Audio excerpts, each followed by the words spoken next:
Mensagem de Deus para o seu coração.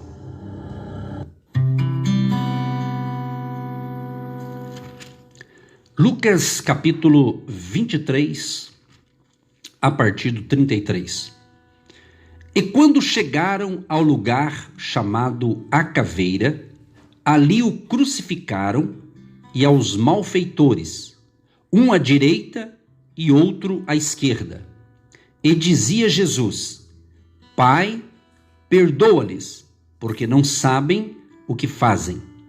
E repartindo as suas vestes, lançaram sortes.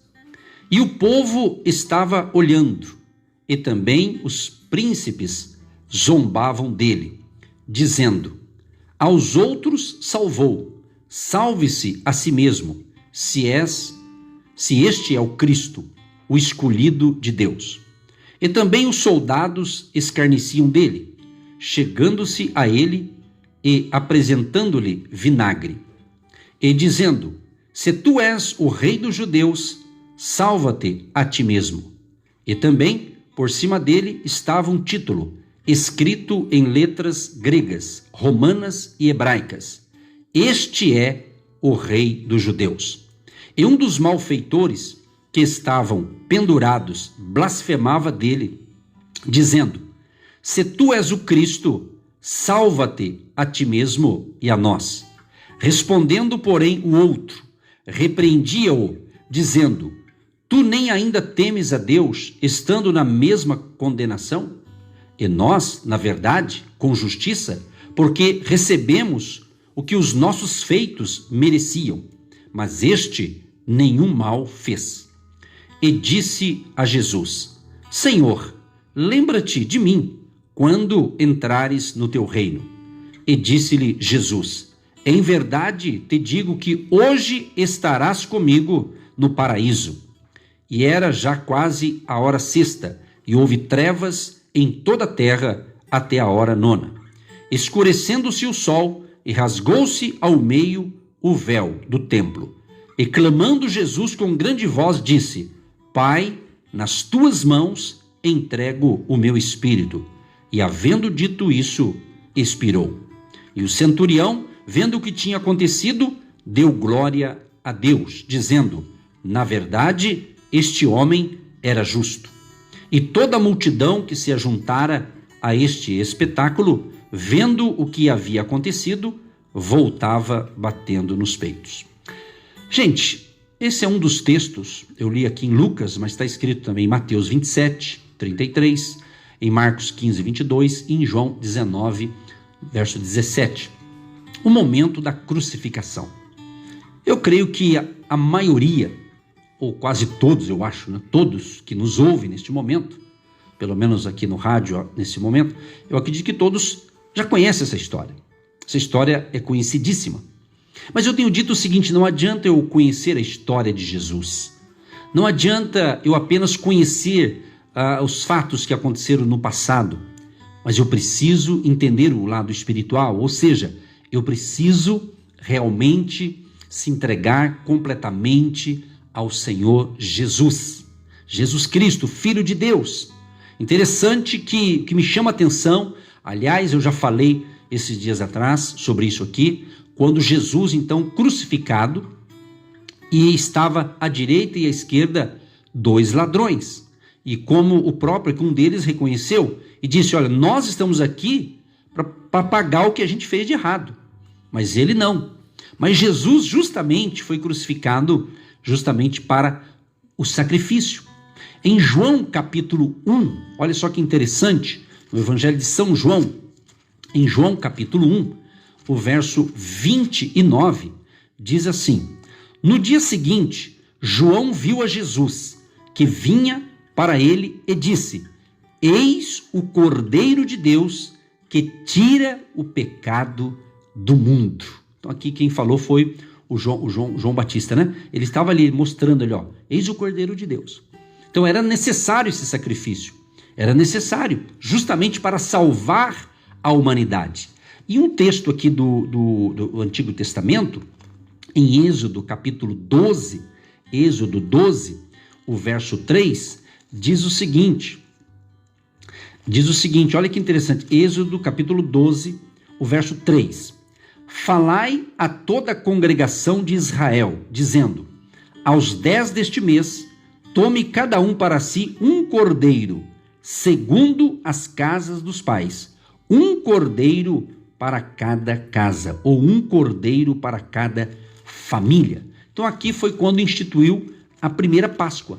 Exatamente, Êxodo 12 aqui é a importância de um cordeiro. Olha que interessante, tem algumas características aqui que a gente aprende. Eu quero enfatizar a questão de um mistério, a questão do sangue do cordeiro, ou seja, do sangue de Jesus.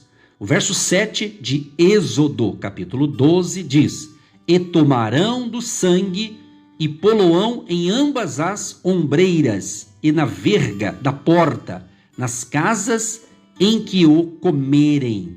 Então era para saborear aquele cordeiro, mas o sangue era para colocar na verga da casa, nas ombreiras da casa, ali em cima, na porta, né? Colocar ali uma marca do sangue. Por quê? Porque naquela noite ia ser enviado ali então o espírito da morte, né? Ia passar, o anjo da morte ia passar lá. Então, ou seja, a casa que tinha essa proteção, olha o que diz o verso 13, e aquele sangue vos será por sinal nas casas em que estiverdes. Vendo eu sangue, passarei por cima de vós, e não haverá entre vós praga de mortandade, quando eu ferir a terra do Egito. Então Deus falou, eu vou ferir a terra do Egito.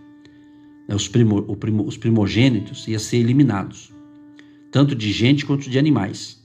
Mas Deus falou, coloca o sangue. Então, trazendo aqui para nós temos que entender, o sangue de Jesus tem poder.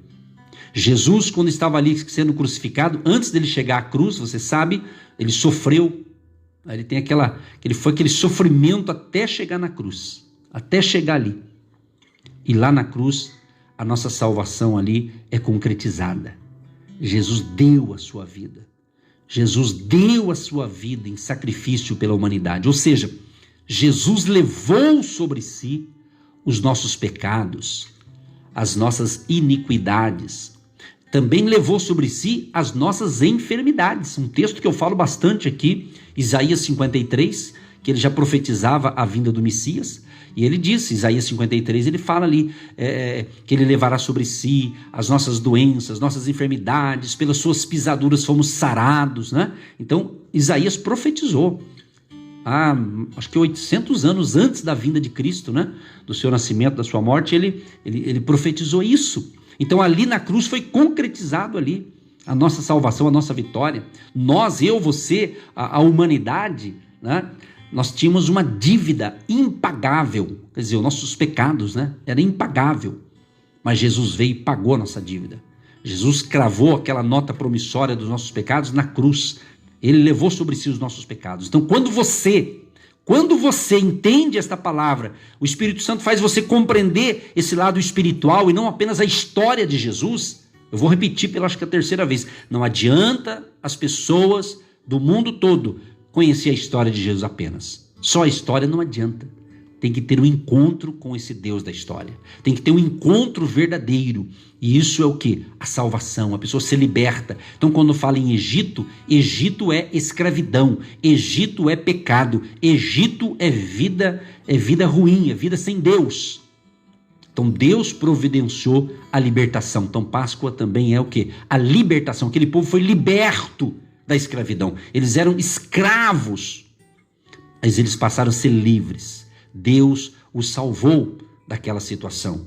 Assim veio Jesus para salvar a humanidade. Então a pessoa sem Cristo, ela se torna escrava de um pecado, escrava de coisas ruins. Ela está escrava, ela está presa em algo ruim, em negatividade, em transgressões. Mas quando de fato ela conhece Jesus, quando ela entende isso e é revelado a ela essa compreensão espiritual, ela diz, eu quero Jesus na minha vida. Eu não quero apenas conhecer a história de Jesus, que já é linda demais, mas eu quero Jesus habitando dentro da minha vida. Eu quero ser templo do Espírito Santo. E quando você declara isso, quando você declara essa fé, quando você se entrega a Cristo, você se torna templo do Espírito Santo. Você passa a ser habitação de Deus. Olha que coisa linda, habitação de Deus. Templo do Espírito Santo. Você se torna parte do corpo de Cristo. É isso. Então, a morte de Jesus, quando eu li para vocês aqui, é esse momento da crucificação. Interessante um dado aqui para você entender. O verso 33 diz: e quando chegaram ao lugar chamado a caveira, né? Essa palavra aqui, caveira, vem do latim calvaria, ou seja, um crânio. O substantivo aqui provavelmente denote a forma do lugar, quanto à crucificação. Em João capítulo 19, verso 6, explica aqui: vendo-o, pois, os principais dos sacerdotes e os servos gritaram, dizendo: crucifica-o, crucifica-o. Disse-lhes Pilatos: tomai-o vós e crucificai-o, porque eu nenhum crime acho nele. Então essa crucificação aqui, queridos, a crucificação era o método romano de execução mais hediondo, reservado apenas para escravos e criminosos. Geralmente a vítima era pregada ou amarrada em uma viga transversal, que depois era montada em um poste de madeira. A crucificação era desdenhada e, portanto, não praticada pelos judeus. O desgosto deles a respeito dessa forma de punição fica evidente em Deuteronômio 21, 23, que diz: porquanto o pendurado é maldito de Deus. Olha que coisa. Jesus foi humilhado. Jesus foi humilhado, escarnecido, zombado. Eles zombavam de Jesus. Mas por quê? Porque ele estava ali sofrendo no meu lugar, no teu lugar. Aqueles dois ladrões, diz a Bíblia, um reconheceu que era pecador e precisava de Jesus e foi salvo. O outro não reconheceu Jesus. Esse é o retrato, eu venho falando isso aqui constantemente aqui. Jesus em uma cruz. À direita e à esquerda, dois ladrões, dois malfeitores, que eles mereciam estar lá. Quer dizer, dois homens ao lado de Jesus. No entanto, um zombou, um ainda escarneceu. Mas o outro não. O outro reconheceu que precisava de Jesus. Isso é mais ou menos o retrato da humanidade. Tem aqueles que querem e aqueles que não querem. Tem aqueles que a sua visão espiritual foi aberta e aqueles que ainda estão numa cegueira espiritual. E muitas pessoas, quando você vai falar de Jesus, elas dizem: não me venha falar de religião. Mas quem diz que Jesus é religião? Jesus não é religião. Jesus é Deus. Para você ver, quem fala isso não tem conhecimento. Então o que acontece? Quando a gente é ignorante, ou seja, ignorante é uma pessoa que ignora um determinado assunto, né? De repente eu não conheço uma área, eu sou ignorante com relação àquela área. Então eu tenho que procurar alguém que me explique sobre aquilo, para entender, né? Então, quem não entende isso está numa ignorância espiritual. É gente boa, Jesus ama as pessoas, Jesus ama o pecador, mas espiritualmente falando, ele ainda continua numa cegueira espiritual. É como se ele tenha, que diz a Bíblia, uma escama, né? Ele está cego espiritualmente. Mas quando essa pessoa realmente é impactada pela palavra de Deus, quando Jesus toca, o Espírito Santo toca, e ela recebe esse toque, imediatamente essa escama sai, essa cegueira sai, e ela entende: meu Deus! E eu, como pastor que prega o evangelho há muitos anos, né? Praticamente há 30 anos pregando o evangelho de Jesus, o que acontece? Eu já vi muitos depoimentos, pessoas dizerem assim: pastor, por que eu não entreguei a minha vida para Jesus quando eu era mais jovem? Por quê? Eu falei: irmão, de graça que você encontrou Jesus nessa idade, né?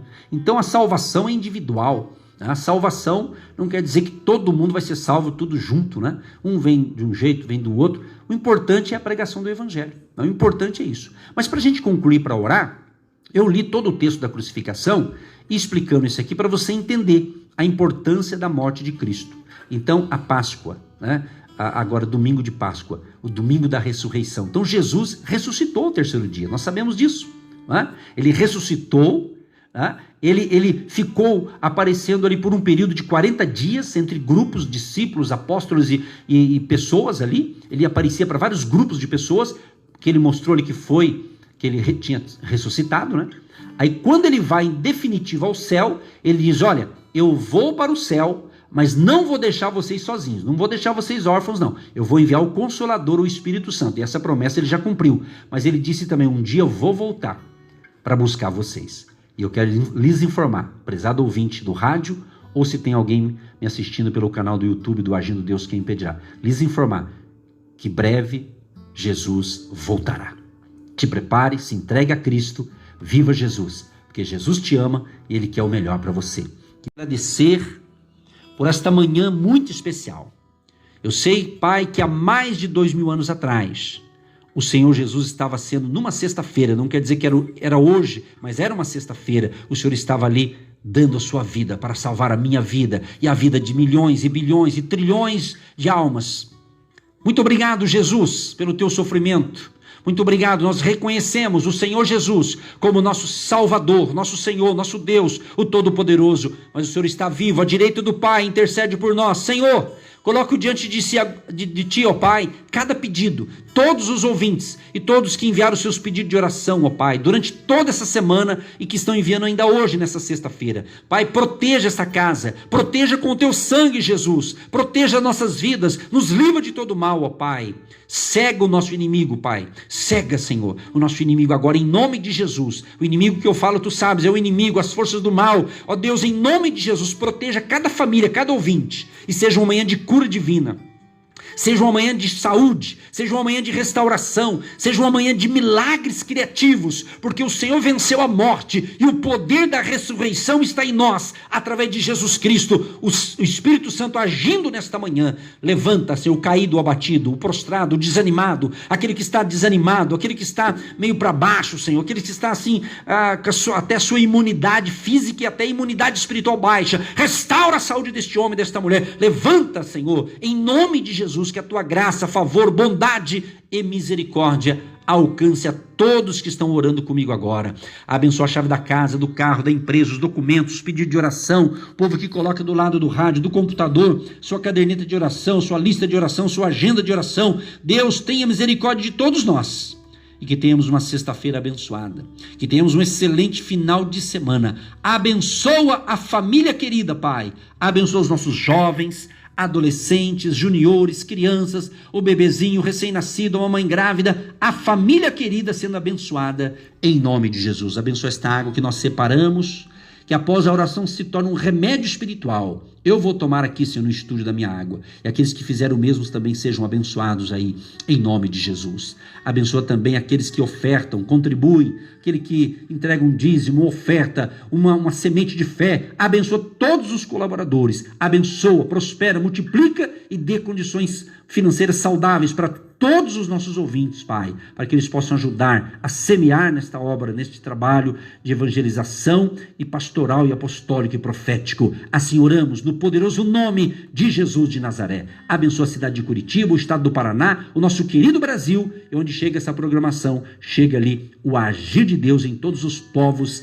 e nações. Abençoa a Rádio Marumbi, os proprietários, os funcionários e os demais programadores, e que a Tua graça, favor e bondade continue sobre nós hoje e sempre, em nome de Jesus. Amém. Você que se identifica com o nosso ministério Agindo Deus, quem impedirá? E tem interesse em investir uma oferta missionária em nossa programação? Torne-se um agente de Deus e faça parte dessas pessoas de fé que semeiam com fé e vão colher o que semeiam. Anote: Banco do Brasil, agência 1243-2, conta corrente 68630-1. Que Deus prospere a sua vida.